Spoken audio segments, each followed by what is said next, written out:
Hi, I'm Mrs. Ayala, and welcome to Back to School Night 2020 style. So, with that, I have a presentation to show you,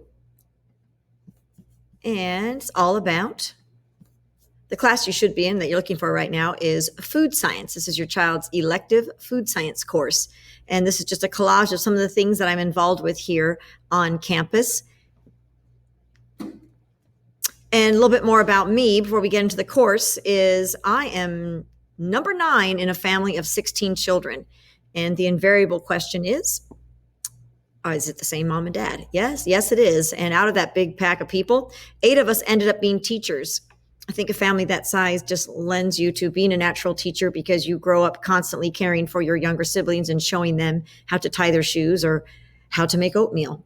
So with that, I also know that Mrs. Porter is the teacher that your students were expecting to have. And due to family situations, she is not here this semester. So I'm filling in for her, and I'm very excited to do so because I was raised outside of Seattle on a farm, and I grew up very close to my food sources. I collected eggs from chickens. I bottle-fed calves till the day that they were butchered. That fed our family.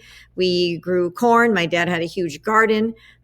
Everything was organic. We got our milk from the dairy next door. And I always felt very connected to my food. And I don't think students these days are as connected to kids who grew up on a farm. So that's part of what I'm interested in doing in this class. And the syllabus that we're going to tackle this first semester starts off with what is food and how does your body use food? There's a lot of science there. Where does our food come from?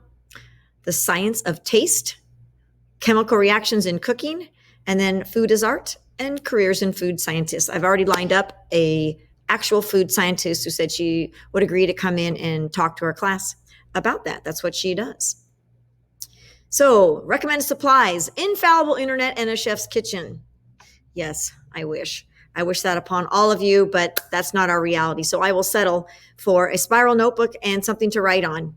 And we will do our best to incorporate the kitchen and whatever we can. I think science and cooking are probably 2 of the toughest classes to teach virtually, but we're going to give it our best shot here. The course expectations, well, normally in my class, it would be safety first and then respect. Listed here are sort of some Zoom class expectations. I'm not going to read them to you. Feel free to pause the video here and read them yourself. Next is our grades in food science, and you can take a look at this and pause the video if you want to stare at the grading categories more closely.